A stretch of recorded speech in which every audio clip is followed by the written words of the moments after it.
Saudara-saudari yang terkasih dalam nama Tuhan Yesus Kristus, bacaan firman dalam Yohanes pasal 6 ayat 12 berkata, "Dan setelah mereka kenyang, ia berkata kepada murid-muridnya, kumpulkanlah potongan-potongan yang lebih supaya tidak ada yang terbuang."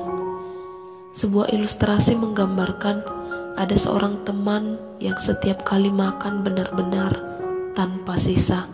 Sehabis makan, piringnya bisa kelihatan mengkilat, seperti tidak pernah disentuh makanan. Kalau makan ikan, benar-benar sampai bagian yang sama sekali tidak bisa dimakan. Begitu juga kalau makan daging bertulang atau ayam. Karenanya saya selalu tertarik melihatnya makan sampai selesai. Suatu kali seorang teman bertanya, kenapa dia sampai makan seperti itu? Ia pun bercerita sebuah pengalaman ketika ia masih kecil. Pada suatu hari ia mengambil makanan begitu banyak. Ibunya membiarkan saja ia mengambil berlebih seperti itu. Tentu saja akhirnya makanan itu tersisa banyak. Di saat itulah kemudian ibunya memarahi dan kemudian mengharuskannya menghabiskan semua sampai tuntas. Ia menangis dan dengan terpaksa makan semua yang telah ia ambil sampai ditunggui ibunya. Sejak saat itu ia belajar untuk tidak lagi membuang-buang makanan.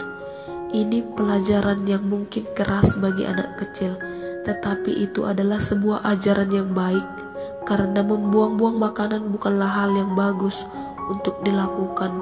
Terlebih, Tuhan pun tidak ingin kita melakukannya.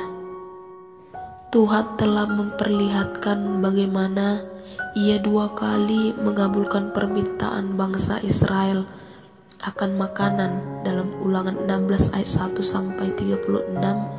Dalam 2 kali kesempatan ketika Tuhan menurunkan roti dan burung puyuh, 2 kali pula Tuhan berpesan agar mereka mengambil secukupnya sesuai kebutuhan dan tidak membuang-buang sisanya.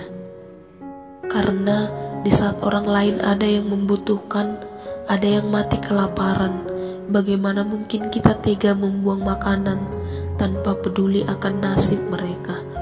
Jika itu kita lakukan, bagaimana kita bisa menjadi terang dan garam? Dan bagaimana kita bisa mengakui mengenal Tuhan?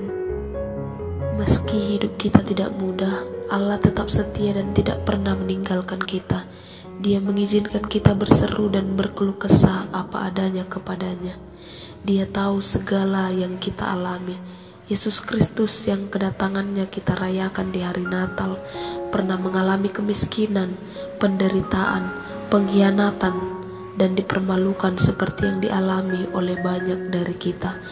Dia rela menyerahkan nyawanya di atas kayu salib. Sekarang pun berdoa bagi kita serta ikut menderita bersama kita di masa pandemik ini.